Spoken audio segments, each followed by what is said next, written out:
And I want to know who their advisors are. I would love to have a conversation off the record with some of their advisors and with them to really understand where their head's at, because it doesn't make any sense. It's irrational. How do we change the conversation? The only thing that we're lacking right now is actual honest to God data. I wonder what the data would be.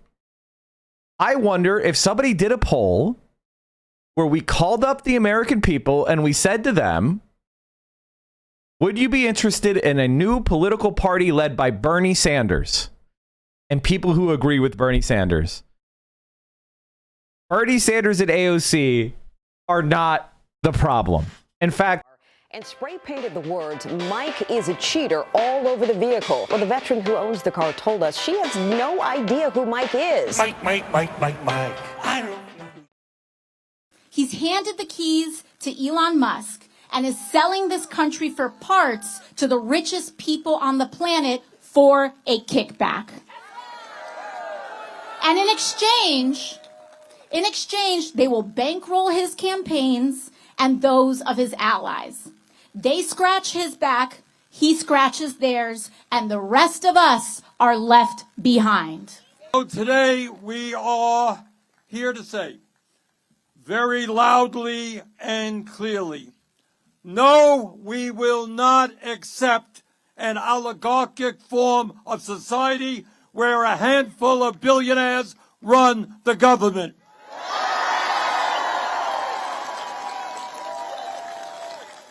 No, we will not accept an authoritarian form of society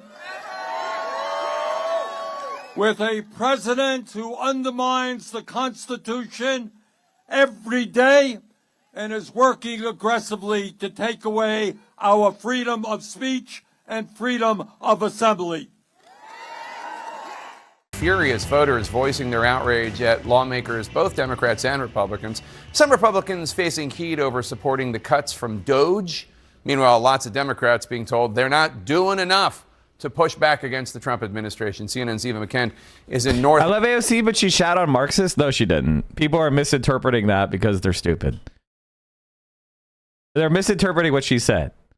She said, Republicans say I believe this because it's in the Communist Manifesto. No, I believe it because I'm a waitress. That's not saying I hate Marxists.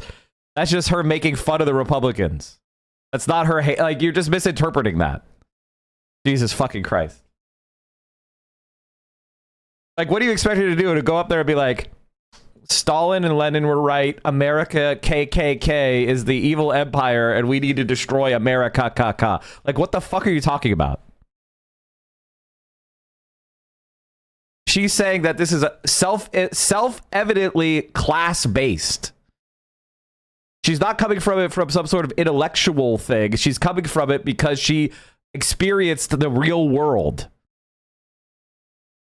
You're hearing what you want to hear. Yes, exactly. And like, I don't expect people to go up there and go like, as a Marxist, I believe this. Like, what the fuck are you talking about? Las Vegas, Nevada, where Senator Bernie Sanders and Alexandria Ocasio-Cortez just wrapped up a big event. Eva, what happened? Jake, what struck me about this Fight the Oligarchy tour is there is a very deliberate effort to be nonpartisan.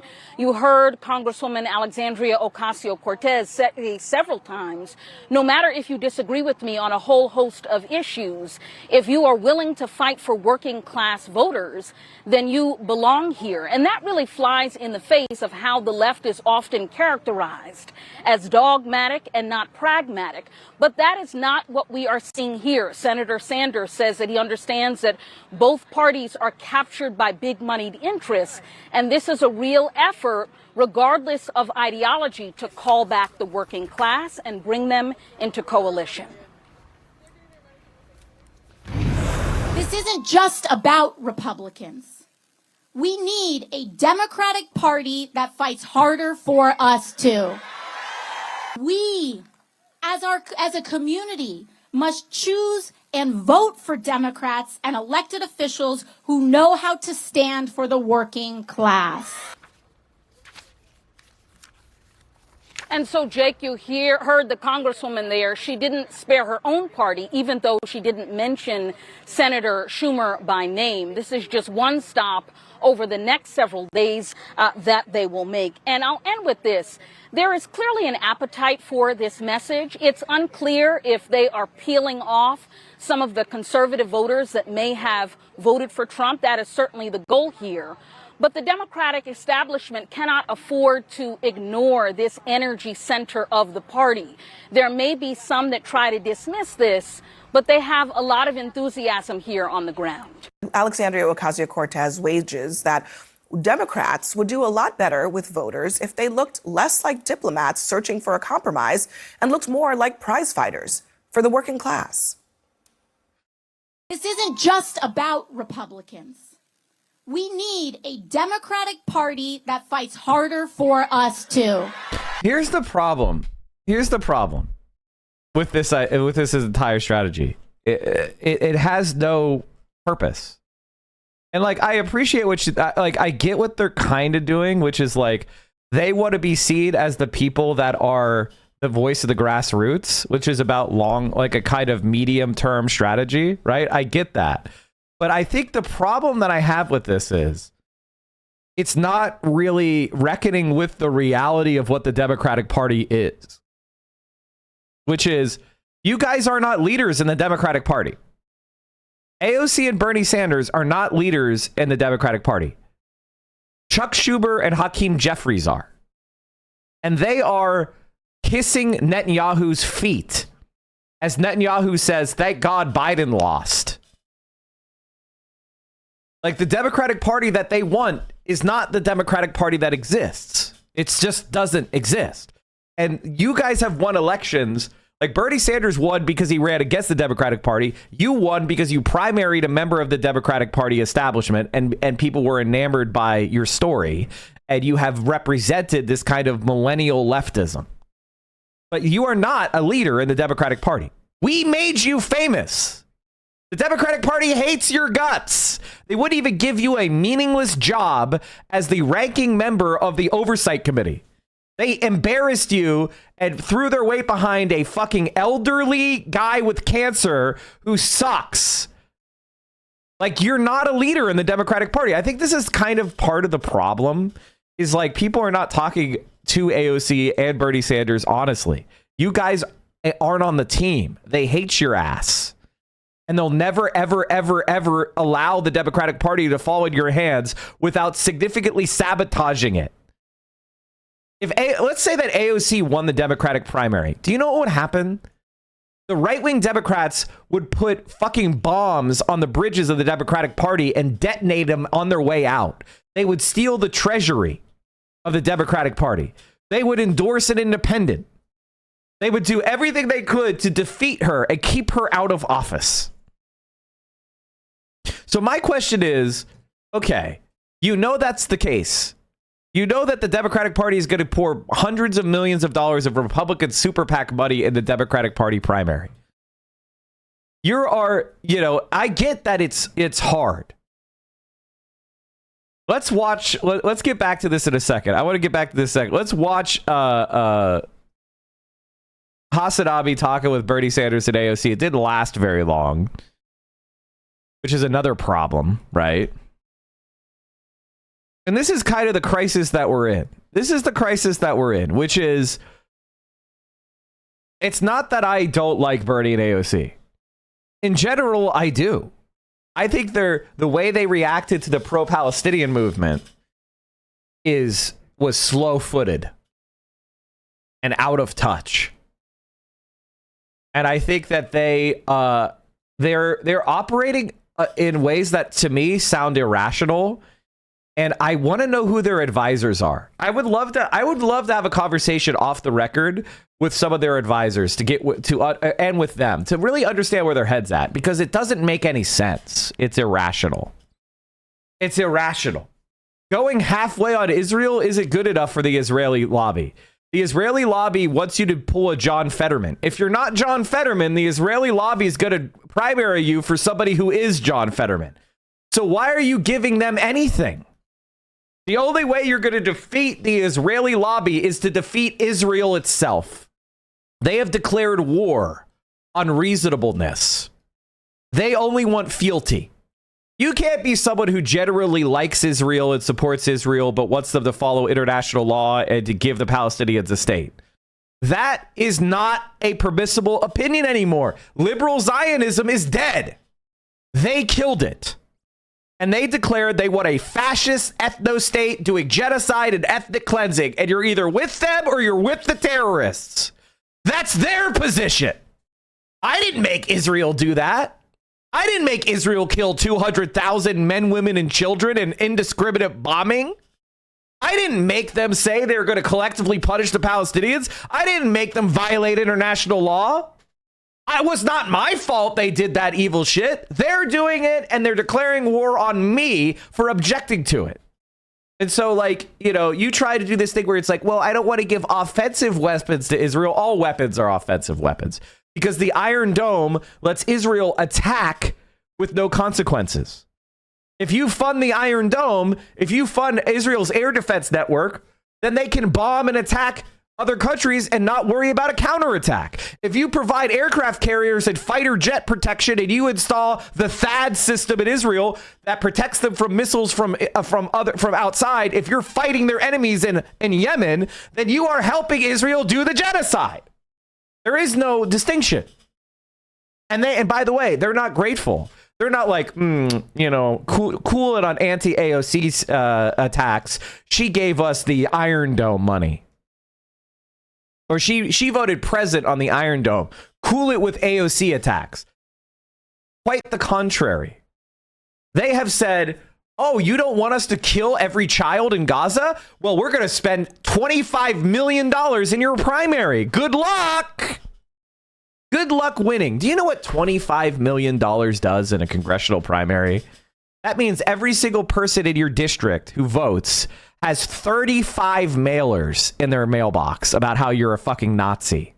Every single time they turn on a TV or watch a fucking video stream, there's an ad against you with whatever scandal you have or one that they make up. You ever done anything embarrassing? You ever made a mistake in your life? You ever told a lie? That's going to be broadcast to everybody ad nauseum forever. Do you know what $25 million does? It's humiliation. It is slander. It is bad faith on every single thing they can buy advertising on. You think you're going to beat that by being an honest, good person? This is the delusion. Always rules an I mean, they're in Las Vegas, and Bernie Sanders aligned DSA people took over the Nevada Democratic Party, and you know what they did? They stole all the money. Democratic Socialists swept out of power in Nevada. Nevada Democratic Party Chair Judith Whitmer faced heavy criticism from a number of key figures in the state party and lost support from some of her former allies. Nevada Democrats ousted a slate of Democratic Socialists who took over the state party 2 years ago, ending a troubled reign marked by divisions and infighting. Do you think it was from them? Monroe Marino, who's the first black woman elected to lead the Nevada Democrats, was backed by a slew of elected officials, as well as the so-called Reed Machine, the powerful organization first brought together by late U.S. Senator Harry Reid. She was the victim of a smear campaign that she had worked to turn out voters in down ballot races in rural counties. And like, that's, you know what they did? They stole all the money from the Democratic Party when she won. You think you're going to be able to win and they're going to be like, well, I guess we're going to keep supporting you. No, the moment you go in there and say, hey, we need to do this, this, and this, they're going to blow up. They're going to dynamite the Democratic Party. So what the fuck are you talking about? Why don't we just build our own shit from scratch? It's not like it's going to take that long to catch up. The Democrats are hated. And we could set the rules of this institution to not permit this kind of behavior in it. We could have the mic.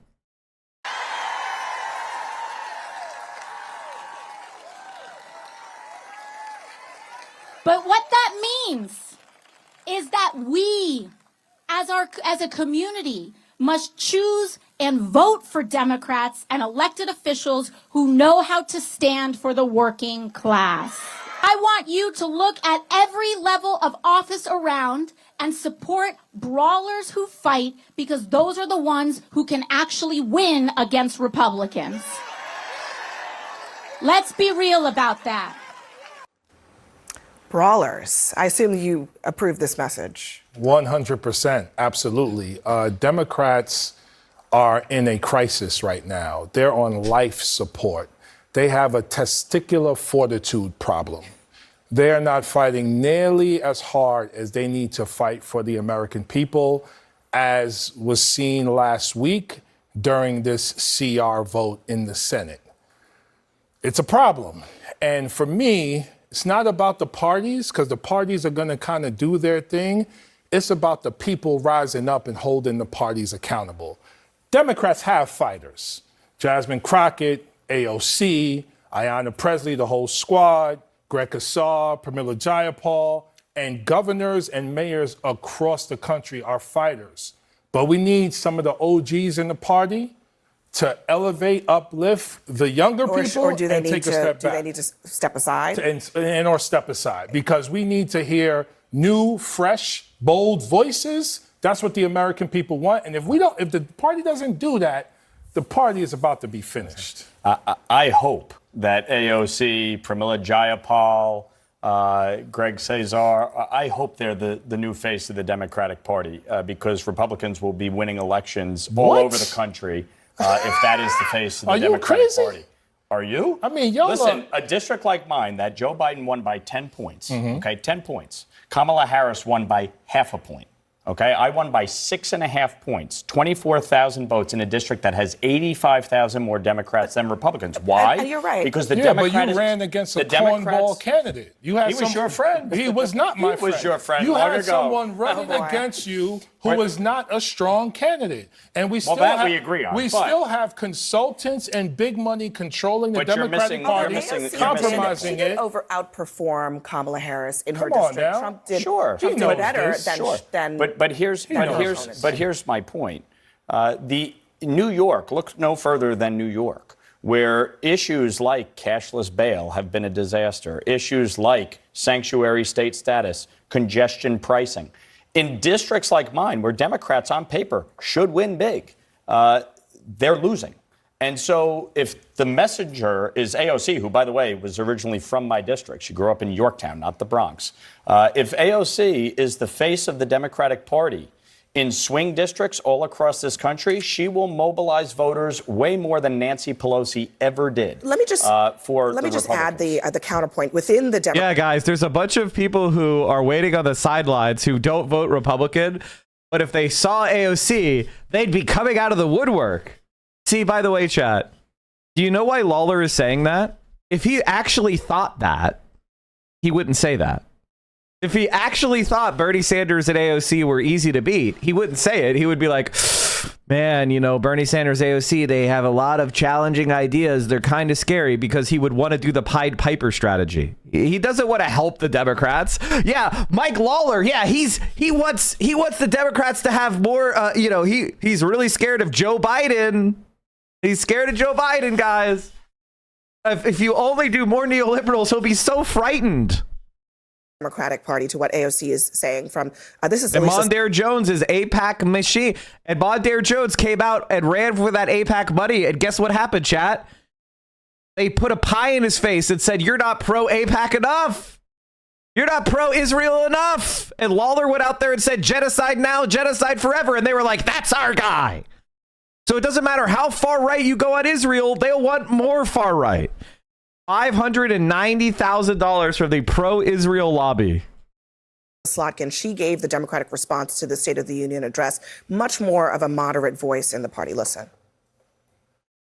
I can't just chain myself to the White House and become an activist full time, because you and others here are going to call me for things that you need. All of those things require me to be more than just an AOC. I can't do what she does, because we live in a purple state and I'm a pragmatist. I gotta save things for my people.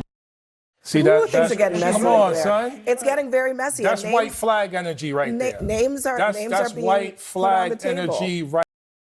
All right, let's back that up one more time. I gotta watch that again.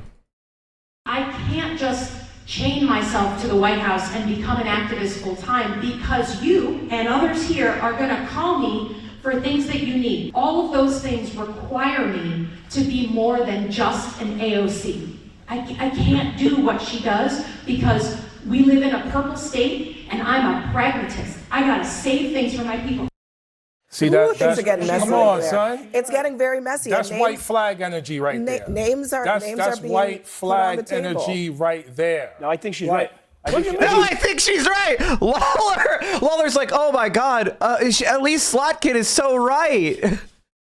She's right. First of all, even choosing her to give the response to Governor Trump. That's your party's choice. Governor Trump. I should call him Governor Trump. That's President Trump was a problem. You should be the chairman, by the way.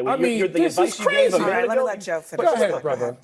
You know, she is right in the sense that it's easy to throw grenades. You can be AOC and throw grenades all day in a safe district and not have to account for anything. There's a huge delta between the hype of AOC and the accomplishments of AOC. And frankly, if you look at that tour she was just on with Bernie Sanders, right? It was called the Fighting Oligarchy Tour, right? They essentially traveled the country and spoke to an echo chamber of people who already agree with them. How is she and Bernie Sanders, with their message, going to attract people in swing districts by the Fighting Oligarchy Tour? I wonder is maybe what they're looking at is actually. I'm scared of AOC. I welcome her to There my are Democrats I'm scared of. There are Democrats Maybe what they're looking at, Joe, is what the Republicans did, which is all of the guys who stood around screaming in Congress and not passing any legislation, those folks are in power now. They won at the end of the day. I think that this is where I will actually agree with you. I do think that there is a difference between Bernie Sanders and AOC going and talking to our base, and a difference between the senator who was just elected, has to show results for her state, has to, in a swing state, a battleground state. By the way, chat, this is who DNC, this is the perfect example of what liberals are like, right? Worthless, meaningless, air filling. There has never been a single person who has watched someone like this talk and been like, I want to volunteer for the Democrats now. There's never been a single person who's like, I'm taking out my checkbook. I am getting fired up. The equivalent of listening to a corporate HR person. And she has to deliver something versus AOC and Bernie are just, they're talking about the base. I will say I was at the DNC in 2017 after almost this exact same situation. Bernie Sanders asked Chuck Schumer, let me go out and talk to our base. This is exactly what he did in 2016. This is 2017. This is deja vu. You know what happened when Nancy Pelosi? Everybody was asking for her to resign. You know what she did? She embraced the new generation of the Democratic Party, lifted them up, and said, you know what? I'm going to step aside after the midterm elections, and I'm going to lift everybody else up. And that's why she worked to block AOC from becoming a ranking member of a committee. That also happened. The tens of millions of people who are staying home, they're staying home because we're not elevating new voices in the Democratic Party. No, you're not. Your Those chairs people are mobilized. Maxine Waters on to financial Congressman services. Lawler's point, this is not just a Chuck Schumer thing. I think it's happening pretty broadly among some of the older contingent in the Democratic Party. Joe Biden is also responsible for the detainment of Mahmoud. Of course he is. Of course he is. All right, let's watch the Hasanabi talking with them real quick. Bernie Sanders and AOC are not the problem. In fact, they are attacked. Bernie Sanders was attacked by Democratic Majority for Israel. Their very first ad was against Bernie Sanders. If Bernie Sanders and AOC had power, we wouldn't be having a genocide in Gaza. Anybody telling you different is lying to you. All right? They're lying to you. They want to create in your mind some feeling of powerlessness and depression. If a person is saying to you that Hasan or Bernie or AOC are the problem with our politics right now, even when I strongly disagree with them, that person is a fucking op, or they're stupid. The only exception, and why do I say that? If you think that, the most pro-Palestinian members of our government are the problem, I want to see which sabotage operations you've done. I want to see the actual shit you're doing in the real world. I want to see some real shit. Like, which military industrial complex site have you hit? Because there's no fucking way you're real. Sitting on your ass tweeting doesn't make you lefter than thou. showing up and standing in a room with 10 other people that agree with you is not doing anything. You need to recalibrate yourself to reality. Y'all do anything to defend Hassan?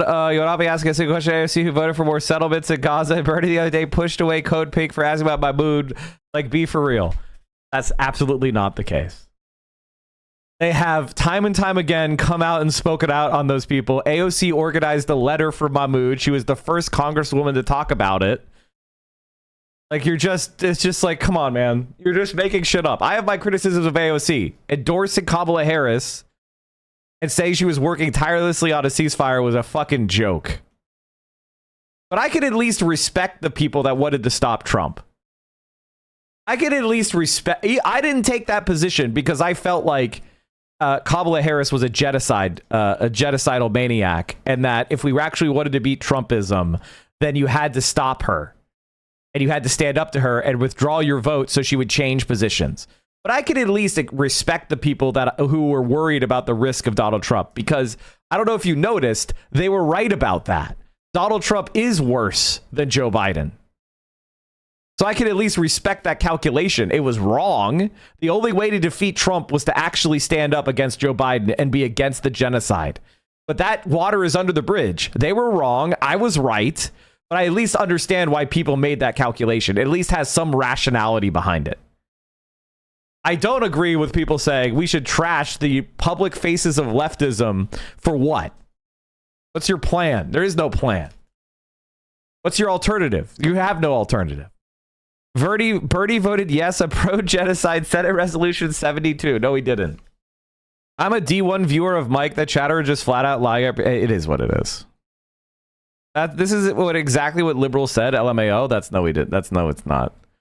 The Senate resolution thing was some sort of like unanimous consent thing. Who fucking knows? Okay, so this guy is a brand new account who's just posted anti-Bernie shit, and that's it. That's it? I think you might be a fake puppet account. I don't like people coming in here with fake accounts. All right, let's get going. We have Bernie Sanders and AOC in the building. You guys are about to go up and speak at another one of the rallies that you've been doing, the Fighting Oligarchy tour. And I'm very excited to have you here. Vegas, specifically for me, has a lot of importance because I always say it's like the last time that I felt really hopeful about the future of this country, because I was outdoor knocking for you along with the Chapo boys as well in the primaries. And we did pretty well, huh? Yeah, and everyone kept saying, oh, the culinary union is not going to vote, but the rank and file very clearly was swinging in your direction. And in spite of the media attacks, you obviously pulled through, and then COVID, and then all hell broke loose, obviously, and here we are. You don't have a lot of time, so and I'm sure that we'll get to talk a little bit more in the future as well, but I went to Japan recently, and I got both of you guys gifts. I actually have another gift for you, but unfortunately I don't have your gift, the actual gift here. Hold on. This one's for you. This is a Palestinian movement in Japan. Thank you. Solidarity with Palestine. And this is a little train for public transit. Oh. I have a Japanese Communist Party pin for you as well, but unfortunately, because I went over there and I checked out their headquarters. But what are you guys trying to accomplish with these rallies? Let's get started. I mean, I think that the kind of moment that we're in, and also something that Trump was able to exploit, was really practicing, even though he doesn't believe in working class politics, they had a very focused working class strategy. By the way, thank you, Chad, for the hype train and helping us hit our goal. And I think for a while, like, Democratic Party clearly wasn't effective at that, wasn't successful at that. And I think one of the things that we're here to do is to actually rally a class-conscious movement to bring people together and to show that we can fight for a better future, not in marginalizing and attacking people, marginalized people, but actually in rejecting the differences that we have to come together in common cause and to organize folks. Well, I agree. To me, this country faces the worst set of crises that we have faced in a very, very, very long time. We are looking at a nation which is now oligarchic. And they don't hide it. I mean, I must give them credit for that. You know, they're out there. Mr. Musk, the richest guy in the world, is running all over the place, cutting veterans, the needs of veterans, going after Social Security. There are, in addition to Musk, you got 13 nominees of Trump to head major agencies who are all billionaires. So you got a government, clearly, no embarrassment, of the billionaire class, by the billionaire class, for the billionaire class. And then what is, I would hope, would be upsetting to all Americans, no matter what their politics may be. You can be conservative about this. You got a president who is moving us very rapidly into an authoritarian form of society. I mean, you don't sue media in America because they say something bad. But he does. He is. Now what? He's arresting people for their speech. He's suing them because of their takes. Now what? I get you some subs and it gave one to Will Neff. I think he owes you some now. Hell yeah, brother. About you. Alexandria and I got about 500 lawsuits there, but we happen to believe in democracy. You don't ask for the impeachment of judges because they issue a ruling which you... Would you agree that we need the Democratic voter far more than we need AOC or Bernie, but in order to get those voters, we need AOC and Bernie? Here's the reality. Okay, here's the reality. I am way to the left of Bernie and AOC. They're basically barely on my horizon. But where I am and what you think of me doesn't matter. All right? What matters is, who do people trust? I wish they trusted me. I wish I was the fucking most popular leftist in America. You know, I wish it was me that was in charge. But guess what? It isn't. So, and I'm sure you feel the same way about yourself, right? You wish you were the king, but you're not. Okay, so you deal with that reality. I'm not in charge. That's fine. Bernie Sanders and to a lesser extent AOC have the trust of a lot of people that are way, way, way to the right wing in ways that I never will. A lot of regular, everyday people know Bernie Sanders. They trust Bernie Sanders. They like Bernie Sanders. So when he talks about this shit in this moment of disillusionment, people want to flock to these people. Now, there's a population of people that recognize that AOC and Bernie Sanders have embarrassed themselves, have, compromised themselves, have made decisions that hurt people, that have made compromises and that didn't work, that supported people that shouldn't be supported. They fucked up. I was calling them out for fucking up every step of the way. Like when I was saying Joe Biden should drop out and they were saying he shouldn't, they were wrong. I was right. I wish they had primaried his ass. I wish Bernie Sanders had primaried his ass in 2024. I wish Bernie Sanders had said, you are a bad president. You're in the pockets of the fucking billionaire class. You're a puppet of AIPAC. And I'm ready. I'm going to primary your fucking ass. I wish Bernie Sanders had done that. Maybe he wouldn't have won. Mike, it's not a matter of trust for you. You know things and dumb idiots who don't know anything find people who know things to be grating and bothersome. Hasan gets away with knowing things because he hides behind bro styling. I mean, my problem is I don't care about lying to you just to make friends. Like I'm not gonna like pump people up that are frauds because I want to be friends with people. And when people see that I'm willing to speak freely and speak my mind, they think it's some sort of like tactic because that's how they think.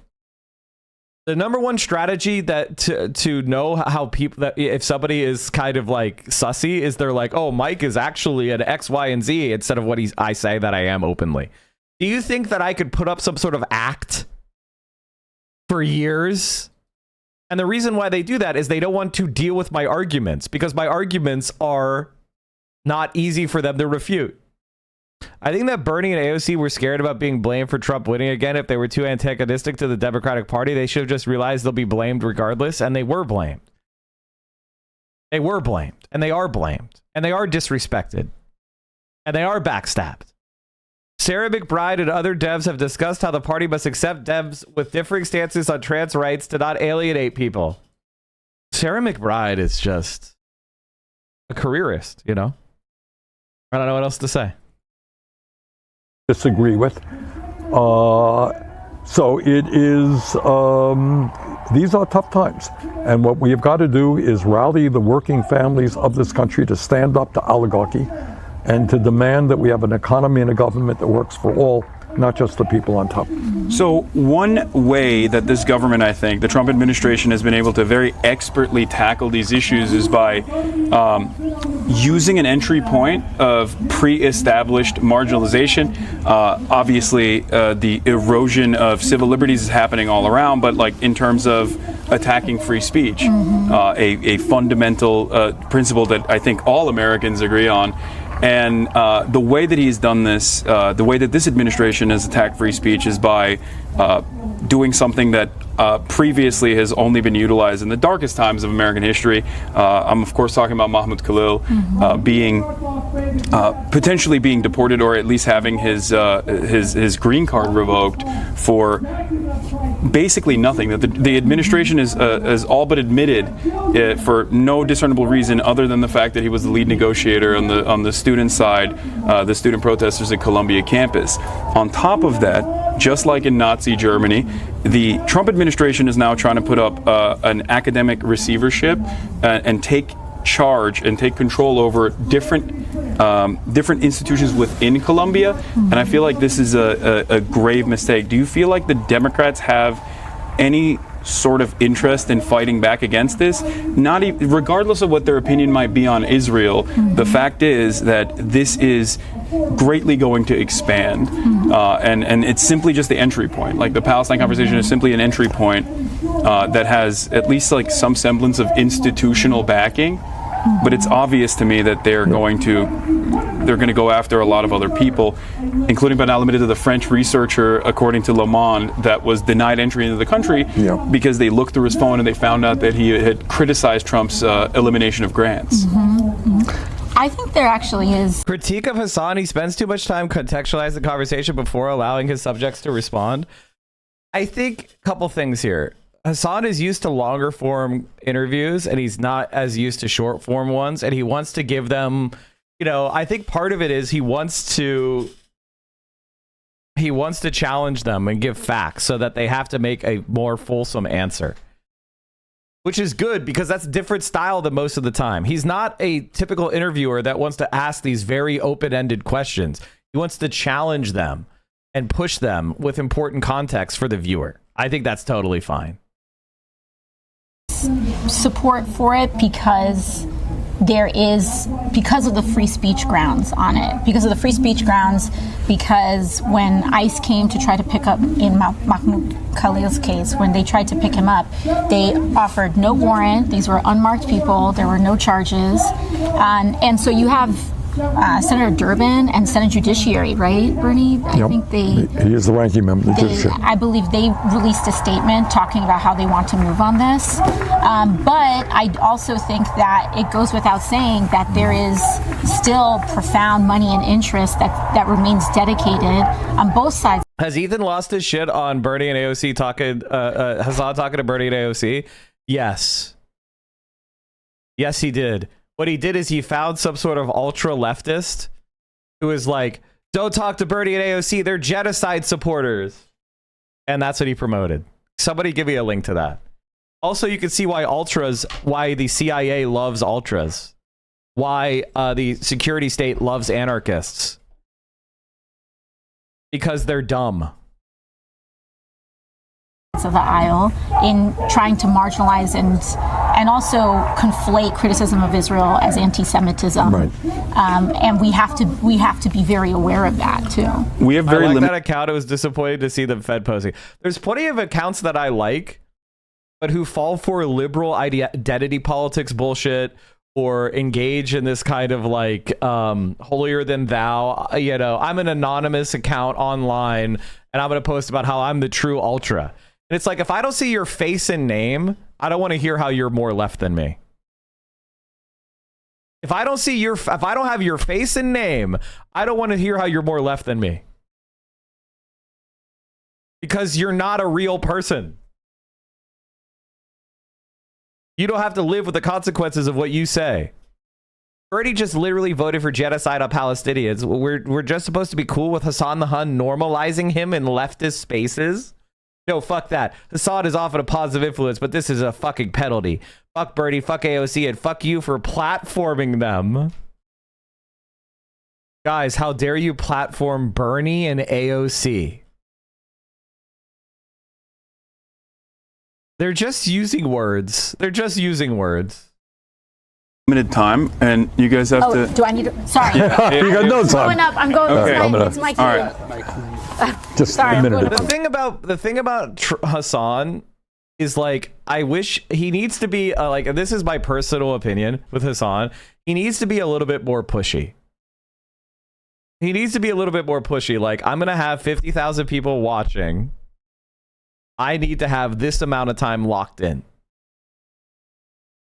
Like, and it's going to be 10 times, 20 times more than the people you have on the rally. The rally is important because of the visuals of so many people in the same room, but I have more people watching than you're ever going to get it to show up for a rally. So we need to have this space respected. Like, he should do that.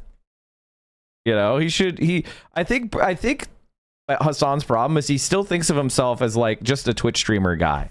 He doesn't really think about the true clout that he does have.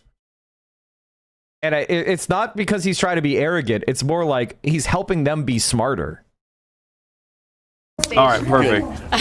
One question I actually wanted to ask you before we let you go is you've also talked about recently with the New York Times about what the future of the Democratic Party looks like and what maybe young enterprising individuals must do. And I believe I'm paraphrasing here. You said something along the lines of like running as an independent rather than utilizing the party. For me, that's not a very radical concept because I am the longest serving independent in American congressional history, and I've always run as an independent. Look, I think the Democrats over the years deserve credit for the work they've done on women's rights, on gay rights, on civil rights in general, fighting bigotry. They deserve credit. And they've made progress. But I don't think anybody with a straight face can tell you that they've stood up for the working class of this country. And I think that's why so many working class people have drifted into the Republican Party, not because they believe in tax breaks for billionaires or they don't believe that climate change is real. It's they look at the Democrats and there's not much there. So what my view is people should think about running as they want, progressive independents, should run as progressive Democrats. But don't necessarily feel that you have to run within the Democratic Party.